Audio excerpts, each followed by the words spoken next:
Hello students, I am K.N. Sharma teaching you social science. Students, we are studying chapter number 2, physical features of India. In earlier class we have discussed about the peninsular plateau and its divisions.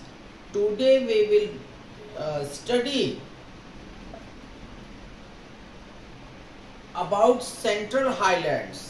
It's a peninsular plateaus has two divisions.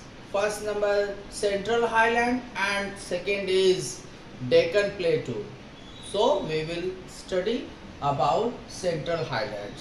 Students, the part of peninsular plateau lying to north of Narmada River, covering a major area of the Malwa Plateau, is known as Central Highlands.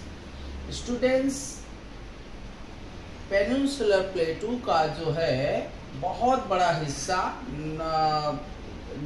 Narmada river, ठीक है, Narmada river के तरफ, Narmada river के उत्तर तरफ बहुत बड़ा हिस्सा मालवा प्लेटू का जो है उसे हम लोग सेंट्रल हाईलैंड कहते हैं.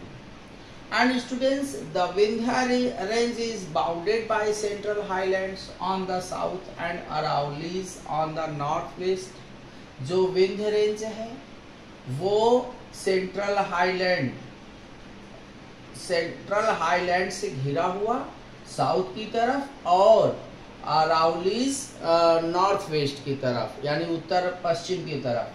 और students, the further westward extension gradually merged with the sandy and rocky desert of Rajasthan.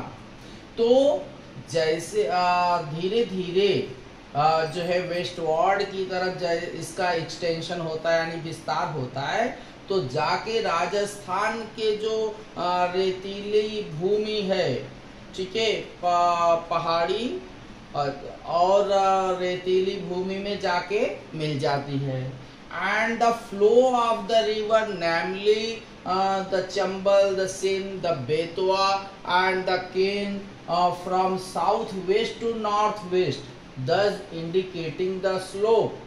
तो जो है south west, students, south west का मतलब ये हो गया कि जैसे ये है, अब ये आपका जो है नर्मदा रिवर है, तो इसके जो है उधर नॉर्थ साइड से ये बह रही है, तो ये जो है ये कैसे आपका जो साउथ है वो इस तरफ है और वेस्ट इस तरफ है, तो साउथ वेस्ट से ये नॉर्थ ईस्ट की तरफ बहेंगे. तो the flow of river, namely Chambal, Sindh, Betwa and Ken, is from southwest to northeast, thus indicating the slope. ये स्लोप यानी ढाल को दर्शाती हैं. तो the central highlands are wider in the west but narrower in the east. Students, जो central highlands ये part Narmada river के जो है नॉर्थ साइड यानी ऊपर तरफ जो है नॉर्थ साइड जो है ऊपर की तरफ ये इलाका सेंट्रल हाईलैंड्स का लगाता है. तो सेंट्रल हाईलैंड्स जो है ये वाइड मतलब ज्यादा चौड़ा है वेस्ट की तरफ और धीरे धीरे जा करके कम जो चौड़ा हो जाता है यानी संकीर्ण होता जाता है, वो कहाँ ईस्ट की तरफ यानी इस तरफ जो है कम चौड़ा या संकीर्ण होता जाता है.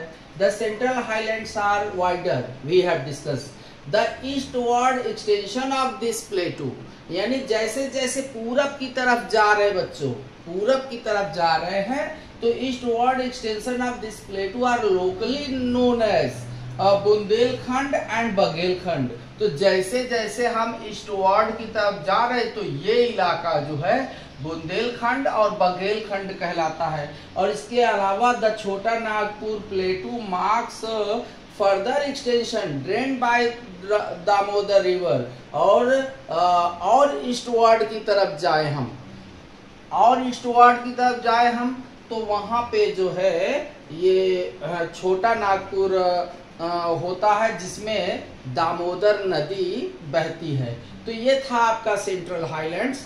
आई hope you will have understood students. We will discuss about Deccan plateau in next lecture. Okay, thank you students.